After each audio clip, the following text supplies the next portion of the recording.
و راه‌های پیشگیری از ناامنی در آسیای مرکزی را بررسی کردند. بازار شاه منصور یکی از بازارهای قدیمترین در پایتخت تاجیکستان را بستند. قرار ناگهانی مقامات تاجران را در غفلت گذاشت.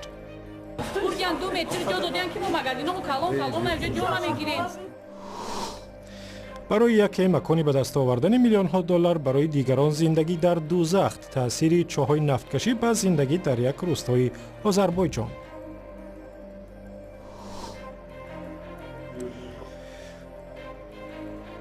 تفصیل خبرها. در یک نشست در دوشنبه مقامات تاجیکستان نمایندگان اتحادیه اروپا مراعات حقوق انسان، احترام به حقوق مذهبی در کشور را بررسی کردند. در مکالمه دو طرف آزادی بیان، حقوق زن و کودک، محو شکنجه و آزادی اعتقاد و همکاری های تاجیکستان با سازمان های بین المللی بررسی شد. در آستانه نشست حامیان حقوق از اتحادیه اروپا خواستند در عوض کمک‌هایش از تاجیکستان بخواهد که به سرکوب دیگراندیشان خاتمه بدهد و به حقوق و آزادی های بنیادی مردم احترام بگذارد.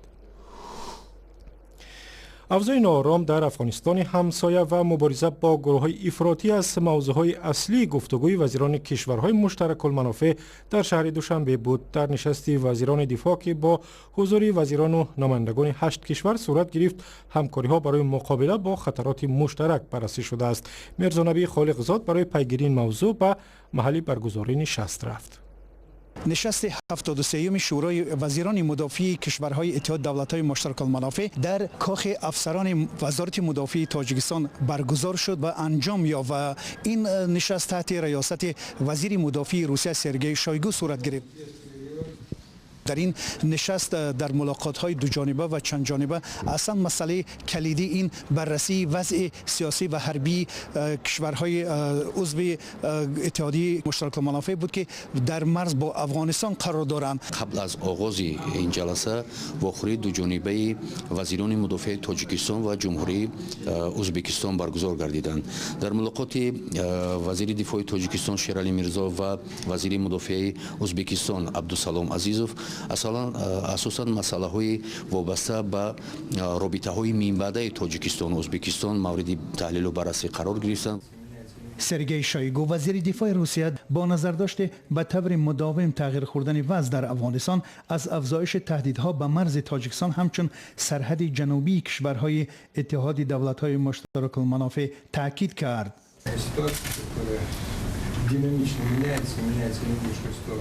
وضعیت در مرز با افغانستان که هر لحظه در حالت تغییریابی است و این بی‌ثباتی خطر جدی برای کشورهای اتحاد دولت‌های مستقل میباشد. من پیش از همه افغانستان و بادی تهدیدهایی را که از آن سوی آمو می‌وزد در نظر دارم. حالا همکاری‌های دو جانبه با تاجیکستان از برگزاری مشق‌های نظامی گسترش می‌یابد و البته با در نظر داشت وضع در مرز افغانستان میباشد. حالا سخن درباره کمک حربی به تاجیکستان و مدرن سازی نیروهای مسلح این کشور میباشد.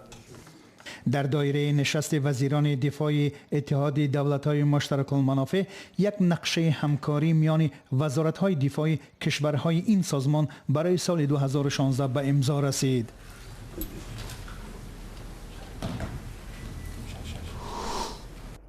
در پایتخت تاجیکستان یکی از بازارهای قدیمی در مرکز دوشنبه را بستند. بازار شاه منصور که در یکی از گوشه‌های مرکزی دوشنبه بود به جای دیگر کوچ یافت، زیرا به گفته مقامات به حرکت نقلیات بسیار خلل می‌رساند. اما تاجران بازار را تصمیم ناگهانی بستن بازار آزرده کرده است. شادمان یتیم یک روز آخری بازار شاه منصور را به نوار گرفت و چنین گزارش می‌دهد. مردم باری آخر از بازار شاه منصور چیزی برای روزگارشان می‌خرند. با یک قرار رئیس شهر از 9 اکتبر همین سال بازار شاه منصور که حدود 70 سال اخیر در همین مکان فعالیت داشت برهم خورد. بازار شاه منصور از بازارهای معروف پایتخت تاجیکستان بود که در آنجا بیشتر محصولات غذایی، سبزیجات و میوه‌جات می‌فروختند. صاحبکاران بازار از روی قرار شهرداری باید در دیگر بازار و نقطه‌های سودا با جای کار تامین شوند. قسم زیادی صاحبکاران بازار شاه منصور را در بازار مهرگان جای دادند. نه همه تاجران بازار نو را برای تجارت خود مناسب می‌دانند. باید مهلت قرض میدادن ما بارون و کم میکردیم ما قرض آوردن خرد ما جمع میکردیم پورجان 2 متر جا دادن که ما مگادینو کلام اینجا جا نمیگیریم. ماموریت بازار مهرگان گفتند که در 3 روز اخیر به جایگیرکنی صاحبکاران بازار شاه منصور مشغولند. در گذشته چند مرتبه به طور اختیاری صاحبکاران بازار شاه منصور را توصیه داده بودند که در بازار نو فعالیت خود را ادامه دهند، ولی با سبب کم بودن مشتری تاجران به اینجا نمی آمدند. اکنون بعد قرار رئیس شهر دوشنبه رستم امامعلی درباره برهم دادن بازار شاه منصور، تاجران بازار مهرگان میگویند سودا خوب شده است. دیروز سودا کردیم تا روز خیلی سودا خریدارا اومدستن خیلی عادت کردیم خیلی عادت کردیم بیرونم سودا همه سودا در رهبریت بازار مهرگان گفتند برای همه صاحبکارانی که از بازار شاه منصور به اینجا آمدند امتیاز داده شده است. الکای 80-90% اونها صاحب جا هستند و امروز خیلی که شما شاهدی آن گشتید در بازار فعالیت خرید و فروش الکای آغاز یافته است.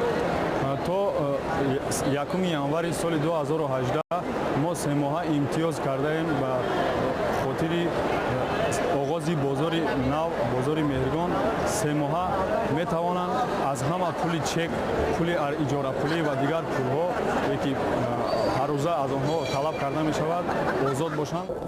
صاحبکاران امید دارند در بازار نو خریداران به سراغشان می آیند. مرکز سودای پایتخت نود که بعداً به بازار مهرگان تغییر نام کرد، از بودجه شهر دوشنبه در کوچه مهنت بنیاد شده است. ماه سپتامبر سال 2014 مورد بهره برداری قرار گرفت.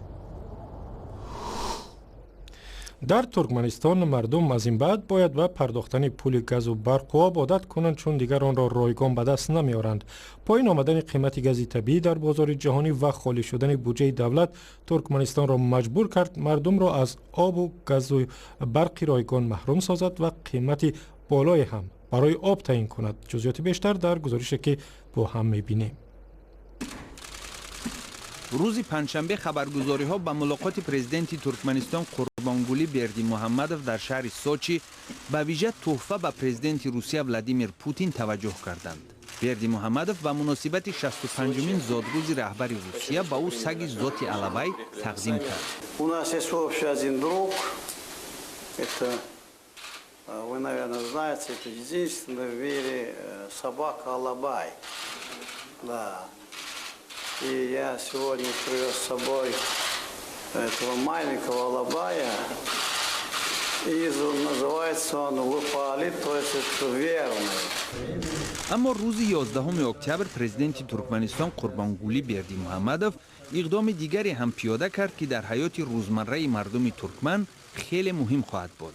پرزیدنت ترکمنستان فرمان داد که نرخ آب، گاز طبیعی و نیروی برق که در این کشور خیلی پایین بودند به قدر قابل ملاحظه بالا برده شوند.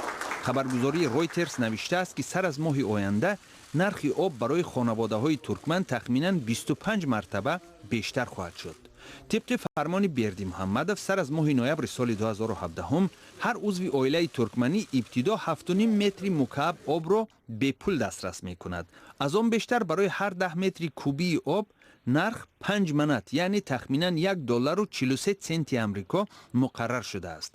فعلا عائله های ترکمن برای استفاده آب بیش از معیار برای هر 100 متر مکعب 6 سنت آمریکا پرداخت می کنند. هفته روان پرزیدنت ترکمنستان گفته بود که حکومت این کشور به تدریج سوبسیدیا یا خود یارانه را از بین خواهد برد. حالا هم ساکنان این جمهوری سرشار از مواد سوخت معیار معینی گاز و نیروی برق را به پول دسترس خواهند کرد که احتمال با مرور زمان خاتمه یابد. ترکمنستان هممرز با افغانستان 5.5 میلیون اهالی داشته صاحب 4مین ذخیره بزرگترین گاز طبیعی در روی عالم است. سر از سال 2014 از زمانی که نرخ مواد سوخت در سراسر دنیا پایین شد، درآمد ترکمنستان هم برابر با آن کاهش یافت. در سال 2016 روسیه که مشتری اساسی ترکمنستان بود، خریدن گاز این کشور را بس کرد. در آسیای مرکزی میمانیم. با برخاستن ماجرای دیپلماتی بین قرقیزستان و قزاقستان در مرز دو کشور نوبت‌های دراز تشکیل شدند. روز پیش قرقیزستان دولت قزاقستان را به حمایت از نامزد انتخابات پرزیدنتی روز 15 اکتبر متهم کرد. مقامات قزاقستان سبب‌های تأخیر در عبور و مرور و سختگیری در پاسگاه‌های مرزی را شرح ندادند.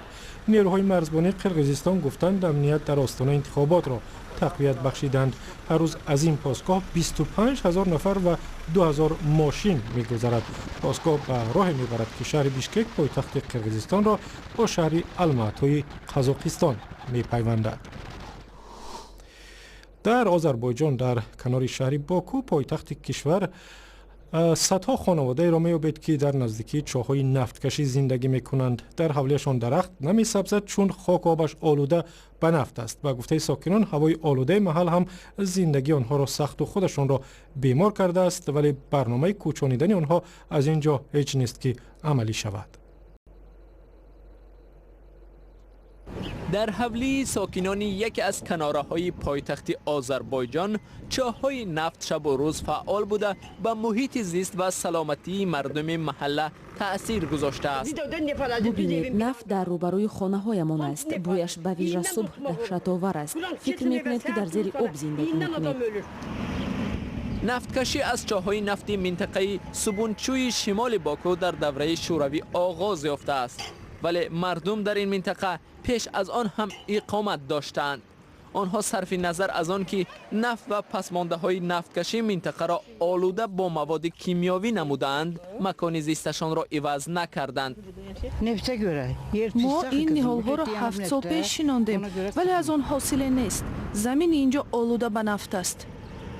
ساکنان محله از بیماری‌های راه‌های نفس و درد بغم شکایت دارند. آنها میگویند که احتمال سبب بیماریشان محیط زیستی ناسالم است.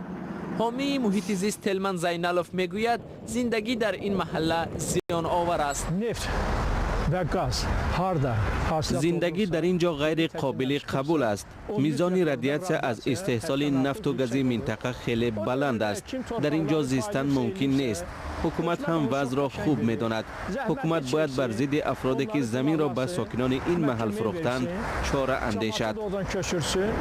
منصبداران محله اصرار می‌ورزند که تخمیناً 100 خانواده را به منطقه‌های امن می‌کوچانند، ولی کی این برنامه اجرا می‌شود معلوم نیست. در این بین شرکت دولتی نفت سکر برنامه پاکسازی منطقه‌های آلوده کنار شهر باکو و نیم جزیره آبشاران را شروع نموده تا کنون 10 هکتار میدان‌های آلوده را پاککاری کرده است. طبق اطلاع وزارت حفظ محیط زیست آذربایجان هنوز هم 35 هکتار زمین آلوده با نفت باقی مانده است.